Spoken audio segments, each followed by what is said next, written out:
안녕하세요. 저는 현재 미대 입시를 앞두고 있는 19살 여고생입니다. 그림을 그릴 때마다 방송을 듣습니다. 좋은 방송 감사합니다. 지금부터 제 사연을 들려드리도록 하겠습니다. 시작. 저는 어릴 적부터 많은 불행한 일들을 겪어왔습니다. 아버지의 폭력과 무능력으로 인한 부모님의 이혼, 그리고 친척 간의 싸움, 친구들의 따돌림.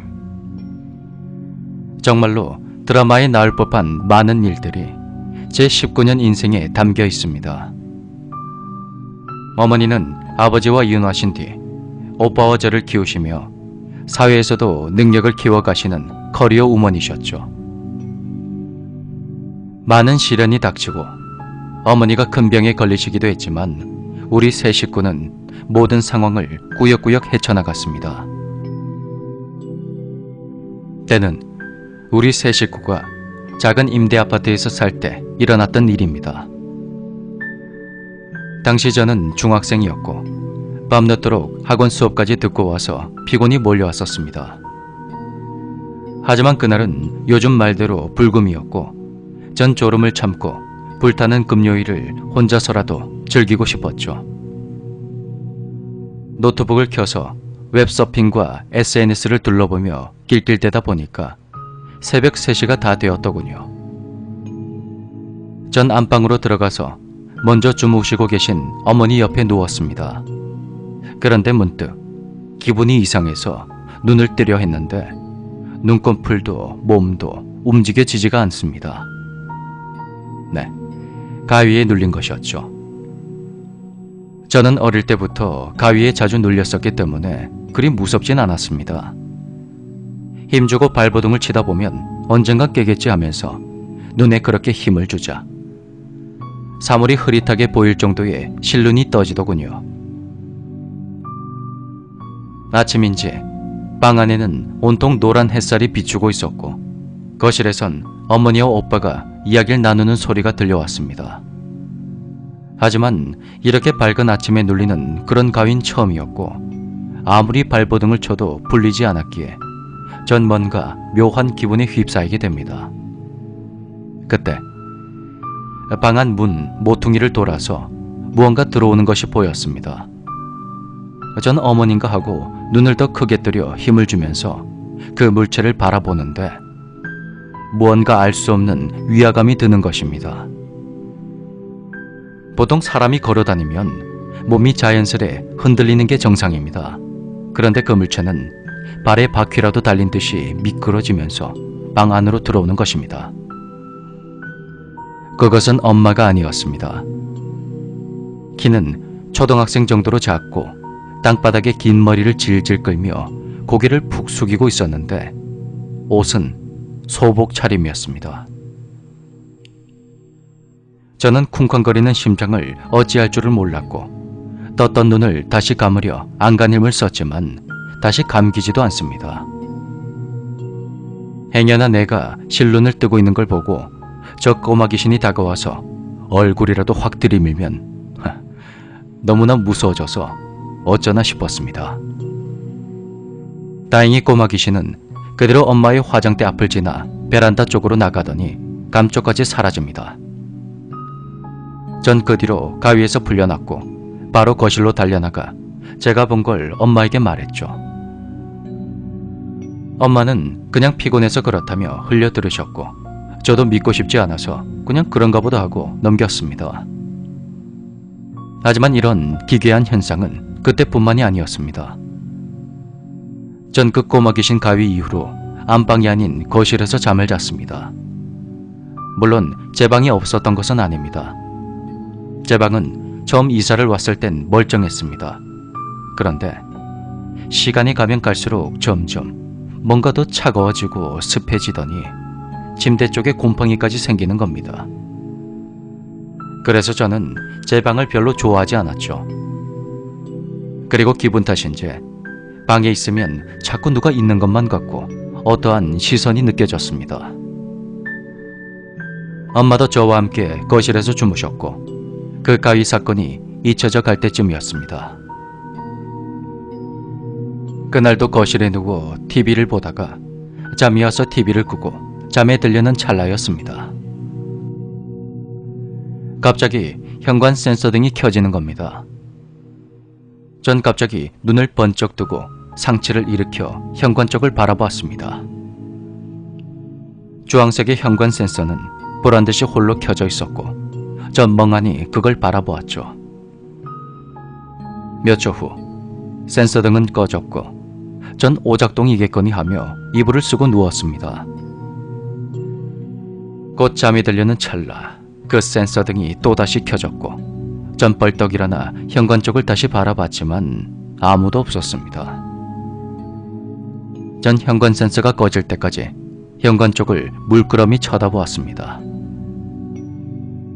그렇게 센서가 꺼지고 주위는 또다시 온통 어둠으로 물들어갔고 전 현관 쪽에 시선을 고정한 채 다시 누웠습니다. 그리고 이불을 머리끝까지 뒤집어 쓴 채 눈을 감았습니다. 하지만 한여름 더위에 저는 이내 이불을 벗어 던지고 땀을 식히며 숨을 고르고 있었죠. 그때였습니다. 현관의 센서 등이 다시 켜지더니 곧바로 꺼지는 겁니다.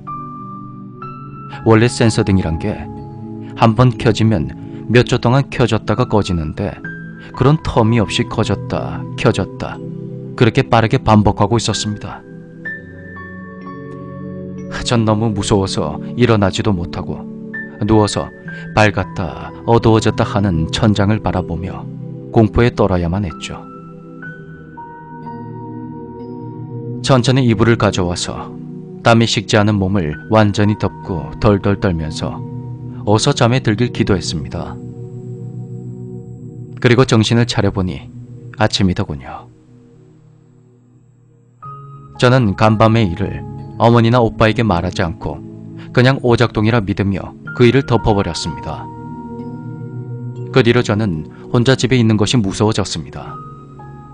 누가 쳐다보고 있는 것만 같고 아무도 없는 닫힌 방 안에서 인기척이 느껴져서 혼자 여러 번 놀라기도 했습니다. 집에 뭔가 있는 게 아닌가 생각했지만 당시 엄마가 많이 아프셨기 때문에 가족들에게 차마 말도 못하고 저 혼자 속으로 끙끙 앓았습니다. 그리고 현관 센서 사건도 점점 잊혀져 갈 때쯤 저는 핸드폰으로 친구와 메신저를 하다가 새벽이 다 되어서야 잠이 들게 되었습니다. 한참 자다가 이상한 기분이 들어서 잠을 깨게 됐는데 몸이 움직이지 않더군요. 전 언제나 그렇듯 가위에 또 눌렸구나 하고 몸을 비틀어 겨우 가위 눌림을 풀었습니다. 가위 눌림에서 깨어난 후 부엌으로 가서 냉장고에 있는 물병을 꺼내어 물을 벌컥벌컥 들이켰습니다. 그때 갑자기 눈앞이 흐려지더니 눈이 번쩍 떠지는 것입니다. 그것이 꿈이었던 겁니다. 전 참 이상한 꿈이다 하면서 몸을 뒤척였는데 몸이 움직이질 않더군요. 실제로 가위에 눌린 것입니다.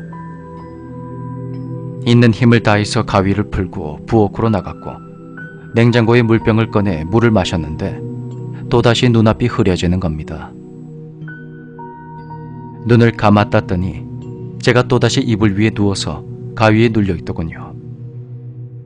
전 겁에 질려 또다시 가위를 풀고 부엌으로 가서 물을 마시면 그것이 또다시 꿈이고 다시 반복하면 또다시 꿈이고 이것을 수도 없이 반복을 했습니다.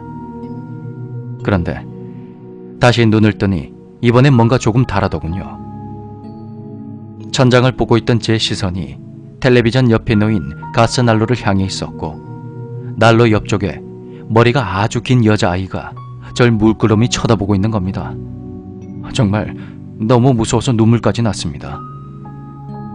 있는 힘을 다해서 발버둥을 쳤고 가위에서 풀림과 동시에 눈을 뜨니까 아침입니다. 간밤에 저는 일명 몽중몽, 꿈속의 꿈을 경험한 것입니다. 이후로 이 몽중몽을 한 차례 더 경험을 했습니다. 엄마나 오빠에게 이런 일을 속 시원히 말을 할 수도 없었습니다.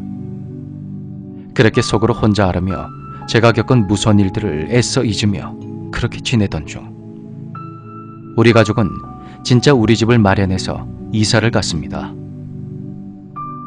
저와 오빠는 너무 기뻐서 얼싸안으며 눈시울까지 붉혔습니다. 2014년 7월경에 이사온 새 집은 빛과 바람이 잘 통하고 넓지만 아늑한 느낌이 드는 그런 집이었습니다. 이사를 온 뒤로는 어머니의 건강도 많이 좋아지셨고 저도 장학생이 되는 등 좋은 일도 많이 생겼죠. 더 이상 무서운 일도 일어나지 않았습니다. 새 집의 제 방은 밝고 바람이 잘 통해서 이사를 온 후로 전 혼자 잠을 자기 시작합니다. 그렇게 행복한 날들이 계속되던 어느 9월의 초가을 밤이었습니다. 저는 불을 끄고 제 방의 침대에 누워서 친구와 메신저를 하며 기득대다가 핸드폰을 끄고 눈을 감았습니다. 전 항상 방문을 열고 잤는데 갑자기 방 밖에서 빛이 비치는 느낌이 들었습니다. 저는 오빠가 담배를 피우나 보다 하며 눈을 떴는데 문득 오빠가 몸이 안 좋다며 초저녁에 잠이 든 게 떠올랐습니다. 저는 겁을 먹고 방 밖을 뚫어져라 쳐다봤습니다. 현관 센서 등이 켜진 것이었습니다. 전 숨을 죽이며 방 밖을 노려봤고 얼마 있다 현관 센서 등은 꺼졌습니다. 그런데 꺼짐과 동시에 현관 쪽에서 인기척이 나더니 이상한 소리가 들리는 겁니다. 귀를 기울여 보니까 그것은 사람의 숨소리, 그것도 여자의 숨소리였습니다. 저는 온몸이 얼어붙으며 저번 집에서 겪었던 일들이 마구마구 떠올랐습니다.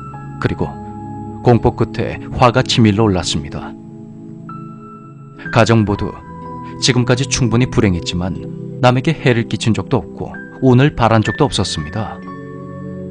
그 어려움을 이겨내고 이제야 겨우 행복해졌는데 대체 뭐가 또 우리 가족을 괴롭히려는 것인지 너무나도 화가 나서 심장까지 벌렁거립니다.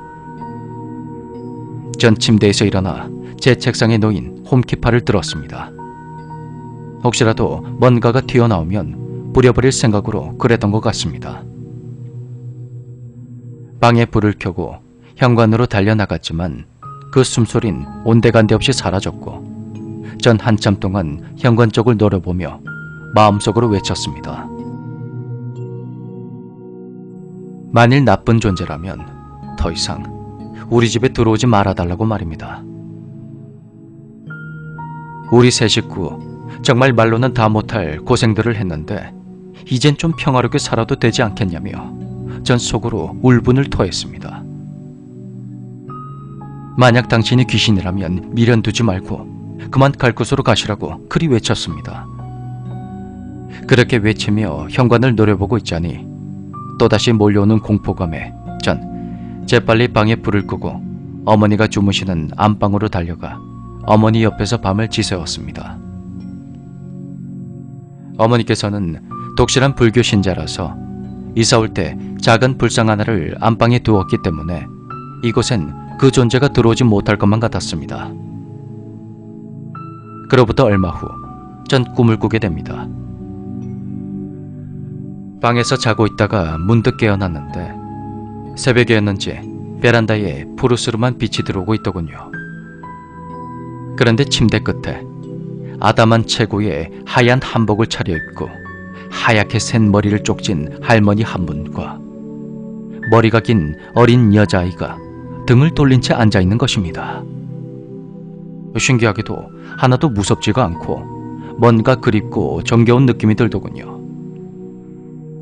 제가 일어나서 할머니를 부르자 할머니와 여자아이가 뒤를 돌아 절 보며 웃는데 가슴이 따뜻해집니다. 여자아이는 눈빛이 총명하고 똘똘해 보였는데 그걸 보는 제 마음이 갑자기 슬퍼지는 것입니다. 그런데 이상하게도 제가 그 아이를 언니라고 부르더군요. 그 아이는 수줍게 웃으며 제 볼을 쓰다듬어 주었고 할머니는 절 눕히고 이불을 덮어주시면서 토닥여 주셨습니다. 전 다시 눈을 감았다가 뜨니 아침이 되어 있었고 갑자기 감정이 너무 슬프고 가슴이 아픈 그런 느낌이 들더군요. 전 그 꿈이 계속 마음에 걸렸고 결국 어머니께 그동안 제가 겪었던 모든 일과 함께 할머니와 여자아이의 꿈을 이야기했습니다. 어머니는 조용히 들으시더니 이내 이야기를 시작했습니다. 어머니는 새 집으로 이사 온 뒤에 사주풀이하는 선생님께 찾아가 오빠와 저의 사주풀이를 하셨답니다. 근데 제 사주풀이를 하던 도중 제게 죽은 언니가 한 명 있다고 했다는 겁니다. 어머니는 그 말을 듣고 무척 놀라셨다고 합니다. 지금으로부터 29년 전, 즉 오빠를 낳은 지 5개월 만에 어머니는 또 아이를 가지게 됩니다. 하지만 그때 당시 집안 형편과 어머니의 건강이 정말 좋지 않았고 아버지는 차마 입에 담을 수 없는 말들을 내뱉으며 아이를 지울 것을 강요하게 됩니다. 어머니는 그렇게 그 아이를 가슴에 묻으셔야만 했습니다. 사주풀이 선생님은 만일 그 아이가 태어났다면 정말 총명하고 기가 많은 사람으로 자랐을 거라 그리 말씀하셨다더군요. 그리고 그 총명한 기운과 끼를 제가 물려받아 태어난 것이라 합니다. 또한 제가 꿈속에서 본 할머니를 어머니도 알고 계셨습니다. 어머니가 오빠를 가지셨을 때 그 누구도 만삭인 어머니를 돌봐주지 않았다고 합니다. 만삭의 몸으로 힘든 나날을 보낼 때 어머니가 꿈을 꾸었는데 아담한 체구에 하얀 한복을 입고 흰 머리를 쪽진 할머니 한 분이 절에 있는 사천 왕들을 뒤에 거느리고 다가오시더랍니다. 할머니는 만삭인 엄마의 배를 따스하게 문지르며 이 아이는 내가 지켜주겠노라고 그렇게 말씀하시곤 사라지셨고 어머니는 꿈에서 깨셨답니다. 어머니가 본 할머니의 모습이 제가 본 할머니의 모습과 똑같이 닮아 있었던 것입니다. 아마 나를 알아달라고, 날 잊지 말아달라고 하며 제 주위를 맴돌았던 언니를 할머니께서 데려가신 게 아닌가 합니다. 떠나기 전에 저에게 인사를 하기 위해 오신 것 같았습니다. 모든 이야기를 듣게 된 저는 너무 슬퍼져서 그날 밤 잠을 설쳤습니다. 어쩌면 내 식구였을지도 모를 사랑하는 가족이 태어나지도 못했단 생각에 가슴이 아려웠습니다. 저는 지금 언니의 삶의 목까지 받아단 마음으로 열심히 살아가고 있습니다. 사랑하는 우리 언니, 비록 손 한번 잡아주지 못했지만 다음 생엔 정말 행복하길 기도할게. 내가 언니의 목까지 열심히 살아서 꼭 내 꿈을 이룰게. 항상 언니를 기억할 거야. 언젠간 꼭 내 언니로 다시 태어나줘.